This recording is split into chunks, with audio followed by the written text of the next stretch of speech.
خديبته ميشا وراناتي في لولا رت أمس إنفست قوته لولان درجي مولقوت خيس جراچو أمة متان شوفه أمة سلا جارة ديدمي تكوفا خيس رفون قمنه ورّ سلا غافة إيدي أمين دادا فاتوران غافة ورّي دكتاتورون غرغدان دوراني سن أفريقيا خيس بيكمن ورّ غافة سن رفو قبوتو أرى رفه بيا هيتي تنا أمة أكنا ركسا جراچو خنافو جماعة أجندة خينيا دبنا أجندة خينيا قويا را وائسر بخنا راين دبده أجندة خينيا لبو نماتي مقرشي على وانجو را تكوفا دبنا هاسو خيستو هاسو خلي أبي يقول إرتي هندويني تيجو هاسو خلي أبي يقول إرتي هندويني لبو نماتي مقرشي على وانجو را دبنا إتانسيني واي هيجري إثيوبيا اللي إرجتي جراي قد يستديمته هيجرين إثيوبيا إسان خنو أكم مال يعني ساني أكم يجراتشو ديمن يوخان بلا لولاتو تفوفودن دهمو لولي خوني تفوفوف ديممو مال تدف هنگا لولي جرو بيتي سرقون إراچين ديمتو يچو خناف أجندا لما خانا سرتي إرادو بنا ونينين دبيت أنا في دي في خلي هاسو إسرتي أبي يوانجي هاسو أمتا نانو أمارا هاسو سنرتي أمني نانو أمارا والغهي قد رخيستو Presidenti naannoo Amaaraati fi generaalonni hagi tokko booyanii turan kaleessa ni booyan Tigraay irraa Maqalee irraa ni baan ugaa ni booyan maaliif waan isaan boochise akkamitti lubbuu dilatan achi baafnee akkamitti mohamnaa waan akkasiiti ka isaan boochise khabiraammoo inni haasawoo gaazexeessitoota walii qabee waan dubbateerraa waa'ee lola sanii astabaabaluudhaaf waa hedduu dubbatee jechuu ji'a 7 ji'a 8 keessatti qarshii biliyoona 100 ol baafnee qisaas goone namni galatoomaa nuun je'e hin jiru kuni xiyyitii fi qawwee osoon dabalatin osoo waan takkan dabalatin khanuti baafne waanuma ummata san gargaaruuf kana goone qarshii biliyoona 100 ol baajata biyya sanii khasilaa waggaa 9 cufu achirra baafne jedhe dubbii tana maaliif khaaftee onaan jettan jarana lubbuun ilma namaa takka qarshii meeqa baafti mee dura haa irra herregnu lubbuun namaa takka qarshii meeqa baafti meeqatti herregamti lubbuun namaa takka abbaa fedhe haa ta'u jarri kun arraan tana warri achi dhume kun sababa isaas Afoorqiitii fi sababa Abiy angoo waan fedhanii fi ummata nifxii tokko wannaaf deemuuf sababa isaanii ilmaan hiyyeessaa akka qashatti ibidda dhuman jechuu achi deemanii lubbuu ilmaan namaa kumaatamaan lakkaawamu ta'umatte san khara lamaan irraahu yoo xiqqaate lakkoofsi tokko warri 150 joos ni jira warri 100 joos ni jira warri 500 joo ni jira hin beekamu namni achi dhumeechu aboo jarana corona da waqtiin nuti economy keenya dadhabaadha xarabeeza irra teenyee waan fixannu haa fixannu waraana wanni dhumu hin jiru osoo ja'amuuti abadan noo ja'amee waraanni sun gaggeeffame maal godhuu deemtan juntaa qabuu deemna juntaa nama 164 qabdanii terroristummaa irra baaftanii erga irra baaftan hayyee duba nama 164 qabuudhaaf khaleessa qarshii biliyoona 100 ol baafnee nuun jee jechuu nama meeqaa dhume wanni maqaa dhaameen jiru kanaaf lubbuun namaa biyya san keessatti lubbu lukkuun geessu jechuudha lubbu lukkuutu irra vaaluu qaba jechuudha Itoophiyaa keessatti lukkuutu irra vaaluu qaba biyya sanitti arraan tana ijoolleen namaa ilmaan hiyyeessaa haadha abbaan guddifatan waraana san seenanii kharabbiin isa baase harka kannee isa baase sun rabbi isa dandamee jira akkasi dhuman immoo lubbuu dilasan gaafa isaan gaggeessinu harka laphirra haayenne injifannoon nu galaa jennee oraal guuchifnee ergine halkan akka hattutti harree fi waan danda'aniin qabeenya namaa makiinaa namaa saamanii akkasi cahanii bahanii jechuu achi keessa waa takka namni baga achiin nu duutanii galatoomaa namni jeen jiru ilmaan hiyyeessaa ilmaan sabaaf sablammoota bilaashitti achitti dhumanii jechuu qarshiin isaan itti dhagahamte lubbuun namaa immoo itti hin dhagahamne kanaafuu maali ilmi namaa warri achi keessatti hafu keessattuu warri amma raayyaa ittisa biyyaa keessa fira qabdan poolisii oromiyaa keessaa fira qabdan milishaa keessaa fira qabdan poolisii federaalaa keessaa fira qabdan fira keessan itti dhaama bilaashin du'inaa jaan yoo dheeyxees namni si galatoonfatu hin jiru dhugaadha gaafa lola deemtu raayyaa ittisa biyyaa ja'anii siitumanii dibbee siitumanii si dhawanii si qajeelchan gaafa achi deebitu namni galatoomi taankii siin jeen jiru jechuudha baga nuu duutanii namni jeen jiru jechuudha walii galteen irraa itti bahame hin jiru akka hattutti halkanuma tokkotti namni hagi tokko walii galee ka'aa bahaa jaan maaltu daameejii kana booda dhufa balaan kana booda dhufu maali hin jiru calculation hedduu nama gaddisa ilmaan namaa miskiin achi dhumaniitu nama gaddisiisaa jechuudha wama fedhaniif haa seenan achi qoonqoof haa seenan dalagaaf haa seenan jireenyaaf haa seenan garuu galatan qaban qarshii baasan immoo kalee akka galatatti himatanii jechuudha kanaafuu nuti warreen fira qabdan namni fira qabdan raayyaa ittisa biyyaa keessaa qabdan adaraa itti dhaama jarana huni bilaashi lubbuu ta'e hin qisaasinii bilaashi ittiin du'inii qawwee ta'e fudhadhu meeshaa ta'e fudhadhu hidhannoo ta'e fudhadhuuti deemi akka dhiiratti biyya ta'eetiif lole keessattuu haasawa kalee abiijee keessa maal jee guyyaa huccuu nagayaa uffataniiti koottaa nu gargaaraa ja'aniiti oggaa ummanni gargaaruuf dhaqe isaanumaa dhufee dhawaa oggaa bishaan ifi bishaan haayilaandii warra ummataaf kannaa juntaadhaaf nuuf bishaan kuree nu dhabanii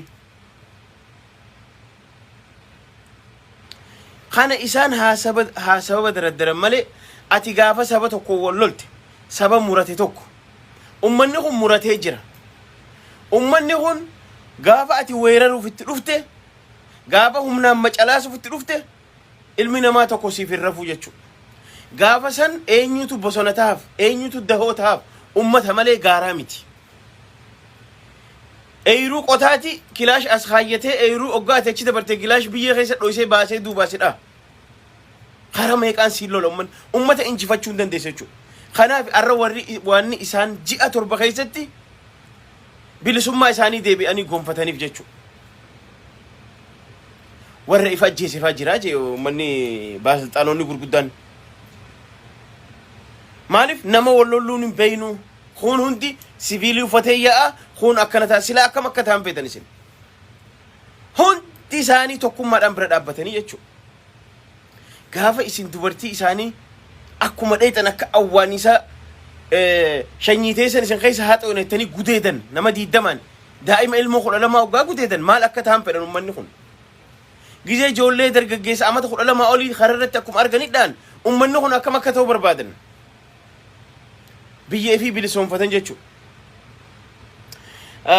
tabira waa'ee heegeree Itoophiyaa irratti akka amma jirru kanaan already Itoophiyaan dippiloomaasii addunyaarraan addaan kutamtee jirti biyya takkan qabdu Itoophiyaan irra waan Eertiraan ta'in ollaa waan jaanin qabdu dheengadda maal jenne dhiyoo tana dippiloomaasii zeero mohaman arra waraanaanis mohaman duraan waraana xiqqoo wanni ja'anii turanii arra hudduu keessa dhiitamanii ari'aman maqalee keessa Tigraay guutuu keessa ari'amanii jiran hudduu keessa dhiitamanii Economiin huno arraan tana already duraanuu xiqqoo addunyaatu gargaarsa godhaafi sunillee gargaarsi irraa dhaabbata amma economiin kara Tigraay deema amma isaan Tigraay miinaa ja'aniiti inumaa dhaqanii laga Takazee cabsan jechuu arras kuni ummata kana miidhuudhaan no ummata kana gargaaru yaa abiyoot ati Tigraay akka bilisoomtu gargaaraa jirta sabni biraalleen akka isaanirra ka'ee mirga ifiitii falmatu gargaaraa jirta maaliif jennaan arraan tana erga ummata kana dildila itti cabsitan isin ammallee lolli keeysan ummata miiliyoona 8 beelaan fixuu feetan ummata miiliyoona 8 necessity irraa dhaabuun bishaan irraa dhaabuun elektiriika irraa dhaabuun neetworkii irraa dhaabuun nyaata dawaa irraa dhaabuun hin dandeessu addunyaa irratti kanaaf ummanni kun kara danda'u hundaan ammaas deebi'ee isin falmataa jechuudha yoo danda'an kara Suudaanii karaa waliin banataniiti kaan qilleensaan xayyaaraan gargaarsi dhufaaf amma booda humna lafaatiin illee ni banatan kara Sudaaniin immoo kara Jibuutii irraan karaan dhufu isaaniif akka dhiyaatuun dagatina kara Affaariin kara Awaash saniin kokkeen Itoophiyaa karaan guddaan kokkeen gaazaa fi nyaataa fi qonqon Jibuutii irraa Affaar keessa deemee dhufu isaaniif dhiyaata achin humna qaban fayyadamanii asii kokkeessi qabuu danda'an ikonomii daaraa taatee tanarratti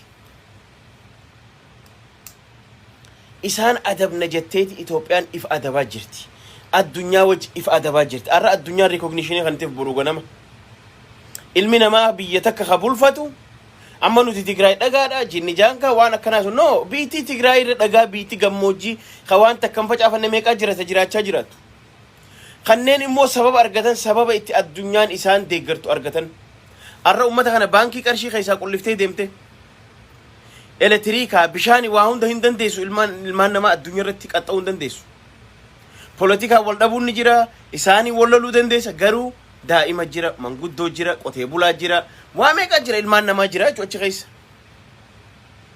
kana immoo addunyaa sitti ilaaltu kana gargaaru jirta isaanii miidha jettee isaan gargaaru jirta jechuudha tana keessa eenyuun miidhama Itoophiyaan miidhama sirriitti Itoophiyaan miidhama akkamitti jaa dippiloomaasiin Itoophiyaa daranuuti hammaachaa deema daranuu dippiloomaasiin hangi dur qabnu sanuu daranuu addunyaa wajji adda citaa deema namichi kun dhugumaan Hitlerii ja'ama jechuudha abiyyi so maal ta'a amma ummanni kun daranuu gargaarsa argata daranuu humna godhataa deemaa jechuudha ikonomii diinagdee biyyoonni Arabaa gaazaa isinii kannu yookaan meeshaa isin alatti naqattan akka jireenyi kana daran qaalaw addunyaan qoqqobbii daranuu isinirra jabeessiti maaliif afaan keessanii ragaa fi baatan haa if argan jennee keessaa baanee jettan moohamnee xallazabnee baanee osoo hin taane haa if arganii kanaaf elektriika sirraa murree bishaan sirraa murree torbaan lama akka if argan goona ummata kana hin jaamu ragaa irratti hin baatu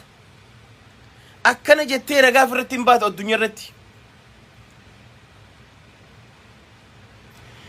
kanaafu qaala'insi jireenyaa biyya keessa irratti qaala'insi jireenyaa ganaa dhufa ganaa rabshaan Itoophiyaa keessa ka'uu deemti maaliif akkuma waliin jenne sharafninis haa ta'u bittaa fi gurgurtaan alaa naqatan haa ta'u karaa adda addaatiin jarrinis erga bishaan takazee nurra cabsitan erga akka itti nuti hafuura baafannu dhorkitan huno Affaariin nu dhiyaata isin jaan waan aarsaa barbaachisu kafalaniiti karaa Awaashanii si dhufanii maal goota achiin si cabsanii maal goota karaa Affaariin silaa lafti qullaa lafti gammoojjii isaaniin daangaa walii jiran karaan guddaan Jibuutii irra ganaa haarootti hin jaarrattu Jibuutii irraan dhufu Awaash keessaan dhufa tokko Harargee keessaan dhufa jechuudha Jibuutii fi qonqoon Itoophiyaan naqattu harki 50 harki 60 wanni isin ala naqattu hundi karaa Jibuutiin dhufa ka Sudaan silaa adda muramee jira Sudaan fi Itoophiyaan waan wal dhabdee qabduuf kan ka Gujii keessaa fi Moyyaalee irraan dhufu jechuudha Sudaan Keeniyaa irraa suni dilas maraa miti effektiivi miti guddaan ka Jibuutii irraa dhufu ibn ka Somaaleellee caalu ka karaa Jibuutiitiin Affaar keessa deemee Harargee keessa deemee dhufu jechuudha kanaaf kaadiree fi warri maal nyaannan mootummaa kanaaf dibbee tumtan tooftaa wanni jedhamuun jiru abiyyiin tooftaaf hin baane abiyyiin hudduu keessa dhiitame booyanii imimmaan xab godhanii baan halkan booyanii amma booda daameejiin kana caalu osoo itti dhufne otoo hin salphanne osoo Geetaachoo Raddaafaa jeneraalota qaqqabanii ammallee nu salphifne ija addunyaa duratti dafnee keessaan nu baasi jedhanii akkasii bahanii jechuudha kanaafuu kisaaraan kana caalu kanarratti as deemaa jira magaalaa kasaarte tana Oromoon irraa fayyadamuu qabdi Oromoon wanni hundi sirra bobbahee galaa jechuudha wanni hundi sirra bobbahee gala Finfinnee kamarsee taa'usi dubbee karaa Sudaanii qabaachuun gaarii karaa Gujiitiin Keeniyaa dubbee qabaachuun gaarii asiin karaa Gaambeellaatiin dubbee qabaachuun gaarii immoo ujumoo dhiigaa guddaa Itoophiyaa kana immoo Oromoonis qabuu qabdi humna fi jabeeffachuu qabdi achirratti Harargee irra jechuudha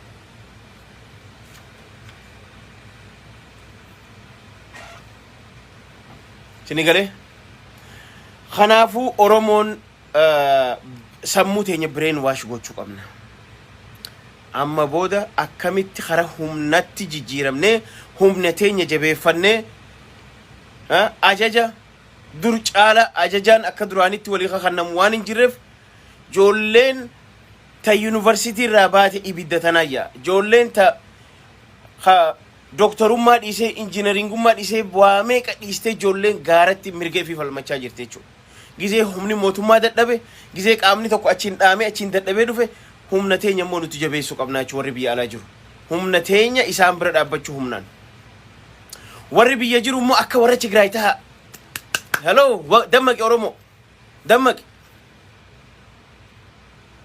Yaa. Dawootaaf, bosonotaaf nama isiniif qabsoo godhu guyyaa huccuu nagaa uffatee haa galu galgala huccuu waraanaa uffatee yoo barbaade. Dawootaaf bakka jirtanii Harargeen harka banii qeebale, Arsiin harka banii qeebale, Baalee harka banii qeebale. Humna teessan jabeessaa jechuudha. Gaafa humni teenya jabaachaa dhufte waraanni haruun dhaqu. Waraanni raayyaa ittisa biyyaa haruun dhaqu qawwee guuratee sit dhufu. Poolisiin federaalaa qawwee isaa qabatee sit dhufu. Poolisiin Oromiyaa qawwee isaa qabatee sit dhufa jechuudha gaasan. Maaliif galata argachaa jiru? Yoo du'es galata namni isaa himu jiru qarshiif booyan jarri. Lubbuu namarra qarshiif irra booyaa jiran jechuudha. Kanaafuu yeroo nuti humna teenya jabeeffannu amma Oromoo dammaqa bakka jirtanii namuu bakka jirtanii waraana keenyaaf dahoo ta'u waraana keenya qeebalu bakka jirtanii iccitii teessan jabeeffachuu humna teessan karaa itti Oromiyaa ijoolleen ijoolleen waan dhaabbatteef waan baateef ni beekti akka duraaniiti miti. Arra agartan fakkii bareedaa ta'ee jira. Fakkeenyaaf Kamaal Ustaas Kamaaliin arraan tana fakkii bareedaa ta'ee jira arraan tana. Doktora meeqaa jira arra ka fakkii tahaa jiru. Artistoonnis akkanuma fakkii tahaa deema. Hara qabsoo deema. Mana teessus numa suma jeesan. Yoo manatti si dhufan suma jeesan si hidhan hidhaa si baasanii si jeesuu danda'an eenyu isaan dhorka. Kanaaf ilmi Oromoo dhalli Oromoo waan dandeessan hundi hara qabsoo deema. Humna ammaan booda abbaan barbaade bitatee abbaan barbaade hiikkate. Humna qabdu jabeeffachuu hajiru jabeeffachuu jechuudha. Kanarra jabaachuu qabna hegereen Itoophiyaa hedduu nama yaaddeessa. Uummanni kun biitituun erga dippiloomaasii fi waraanaan dadhabde. Waraanni biltsiginnaa erga dadhabe erga moohame booda sekuritiin moohame yaalii godhe. Dippiloomaasii nama gahaan qabu dippiloomaasiin addunyaa tanarratti dippiloomaasii daaraa ta'ee jira. Diinagdee maaqabii already Ahmad Shidee dheengada dubbatee jira. Bara 2014 Economiin nuti qopheeffanne baajanni keenya hin jiru amad dabree Ameerikaa faan nurraa cufaa ture isiniin jee jira. Gana ammas rabshaa biraa dhohuu ta'a ummanni gana daabboof u'uu jehu ta'a. Rakkoo ajaa'ibaatu biyya san irratti akkana ija baasee deemaa jira jechuudha. Rakkoo security, rakkoo diinagdee, rakkoon gama hundaan biyya san irratti fuula deeffattee jirti jechuudha. Sinigale kanaafuu nuti haga dandeenyu nageenyi biyya sanirra ka dhufu yoo hatattamaan Abiy achirraa ka'e qofa. Nageenyi Itoophiyaarra ka dhufu Oromoonis ka nagee argattu yookaan Sidaama haa ta'u walaa Tigiree haa ta'u abbaan fedhe nagee argattu yoo Abiyyiin ka'ee mootummaan coomsaa hatattamaan dhaabbate. Warri mana hidhaa jiru guututti warri political party yoo hiikame yoo gatta'anii akka Maraaraan jiru akka Professor Maraaraan jiru sun beeraa magbaabaatii isa yoo dhufte qofa. San Abiyyiin godha hin godhu humnaan malee koo Abiyyiin. Inni immoo andu'eetiin dabraa aangoo tanarraan ka'uu hanga neefka kiyya akka Gadaafitti as keessa 4 kiiloo keessaa baaftanii na harkiftanitti hin ka'uu ja'a. Namtichi ani ka'uun taa'uu koottaatii reefka kiyya harkisaa jechaa jira akka Gadaafitti 4 kiiloo keessaa. Kanaaf tana booda qabsoo karaan itti gaggeeffamu qabsoo karaa nagaa bara 2017 itti milkoonee jira sirritti. Amma immoo kara humnaatiin deemuu qabna. Maaliif arraan tana yoo humnaan deemne humnaan oggaa deemnu waa hedduu nu barbaachisa. Sinqii nu barbaachisa. nama dahoo nu ta'uu nu barbaachisa. Hawaasniif keessa nu dhoysuu qaba akka warra Tigraay sanitti. If keessa nu dhoysuu qaba. Nu tajaajiluu qaba. Qawwee yoo gahaa qabaatan yoo hiikkatanii qabaatan meeshaa gahaa qabaatan immoo bosona ka ta'uuf ummataa jechuudha. Wannummaan Tigraay akkanatti ji'a 7 keessatti biltsiginnaa waraana Eertiraa dilasanii fi waraana Itoophiyaa dilasan kaan shishim gootee shummoo gootee kaan harka kannisiiftee hudduu keessa dhiittee wanni ariiteef lolaatu lola ummataa ta'e. Ummataa waraana hojii dhaabbate jechuudha. Ummanni odeeffannoo kanaaf hootaati akkana nu godha ogaa jaanii ogaa dhufan dalaganiif jechuudha. Kunis qabsoo takka. Kunis qabsoo takka. Kanaaf Oromiyaa irratti godina hunda keessatti humni keenya hanga amma duraa hubannoo addaa qabaachaa turre Rabbiin alatti hambisee arrammoo humna horachaa jiru kana Oromoon hundi ka'uu qabdi lafa. Ibsobuu dhiisuu qabna. Maaltu jira? Footoo jira jinni jaankaa jechuu dhiifteeti itti deemu. Gargaaru warri ala diaspora jiru qabeenyaan bira dhaabbachuu warri biyya keessa jiru ummata kana karaa itti banu karaa agarsiisu. Dur eenyu kana dura deemee abaawon as jira takka abalu as jira jaanii ilmuma adeera keetii makasi qabsiisaa ture. Qotee buluma keenyaa maka dhufee waraana kana qabsiisaa ture. Arra sun dhaabbachuu qaba jechuudha. Kana jechuudha. Yoo kana goone gabaabduun nutilleen akka ummata Tigraay sanii kabajaa fi goonaa jechuudha. Maaliif warri amma aangoorra jiru hundi maal nyaannaa wal geesse. Hundi garaa ifii qofaaf malee sabaaf dantaan qabdu. Namuu hagam takkan jiraadhaa hagan godhee khaniin fixu fixee khaniin hidheetiin jiraadhaa siin jedha. Arra Oromoon parsantiin takka bari yoo qabsoofiif kannite. Parsantiin takka. Meeqa ta'a parsantiin takka nama miiliyoona 60 parsantiin takka nama 600. Waraana 600 nu barbaachisu. 0.05 hidha nu barbaachisa qabsoodhaaf. Kaafe immoo dahoo taanaaf jechuudha. Ka ala jirus, ka biyya keessa jirus dahoo taanaaf jechuudha. Arra ilmi Oromoo murataan 0.5% qoftiin yoo qabsobbe waraana kana hudduu keessa gara feefirraa ari'uu danda'a jechuudha.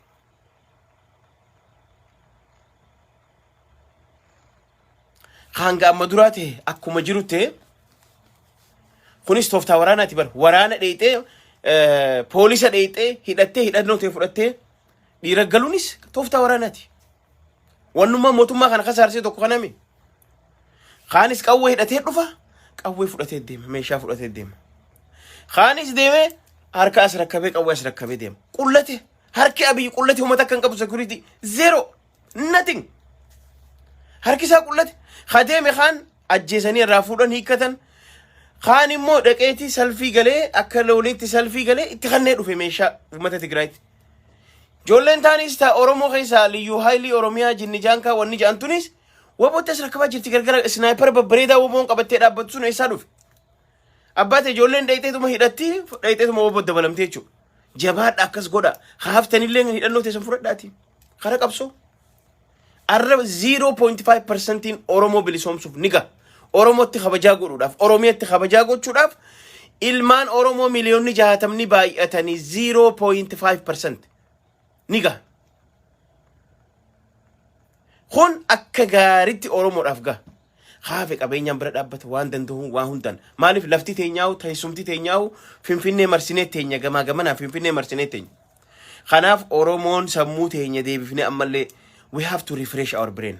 Brain keenya refresh gochuu qabna. Maaliif amma booda karaa nagayaatiin akkitti deemaa turre sun itti milkooyne takka. Kun immoo diina hin beeku akkasan hin beeku sijjeessa si hidha. Bakka silaati qulfi qabdu hunda wannaa godhee jira. Namni arra Jawaar Mahammadii fi Baqqalaa Garbaarra biyya sanirra qabsaa hin jiru karaa nagaa. Kanaaf waan barbaachisu aarsaa barbaachisu hunda Oromoon haarawatti hidhannoo dheeyxee ganaa dhaaba abaluu ja'an jaaruu osoo hin taane arra ijoolleen already ta hidhattee tagaaree jirtu tanaa wajji dhaabbattee Oromoon wajji laffaatee wajjiin kaatee dhaabbachuu qabdi jechuudha. Namoonni hedduun akkana shaneedha jinniidha maari no akkasan hin jiru amma akka durii miti. ijoolleen ifi hogganaa jirti ijoolleen ifi waa hunda godhachaa jirti humni isaanii kanaaf jabaate kanaaf tarkaanfiin isaanii jabaachaa dhufe irreen isaanii jabaachaa dhufee jira irree ta'uuf qabdi Oromoon moor irree ta'uuf qabnaa jechuudha kanaafuu jabaadhaa hegereen Itoophiyaa hallayyatti ari'aa jira abiyootiin hallayyatti naqaa jira kanaafuu jabaachuu qabnaa hanga gaaddidduu fi biltsiginnaan dheessutti gaaddidduu fi waboonna dhufe je hanga gaaddidduu fi dheessutti hanga hamtuutu namaa hamtuu bineensaa hamtuutu naallolaa hamtuutu akka warra Tigraay kanatti jinneessanii waraana ari'an achi keessa suusaayid afaan isaanii irraa baate kayfa ajjeesee jira hin beekan nama adda kuni nama nagaati kuni waraana adda hin beekan nutis parsantiin takkallee taatu akkas taane arraan tana wahitti ni baana jechuudha kanaafuu fayyaa argadhaa jabaadhaa biitinuu already shee godhaa jirti akkana laan akkanatti akkana hollachaa jirti ikonomiin hollachaa jirti securitiin hollachaa jirti diplomaasiin hollachaa jirti kana keessa immoo Oromoon haasoo bira kunne lafarratti dalaguu qabna jechuudha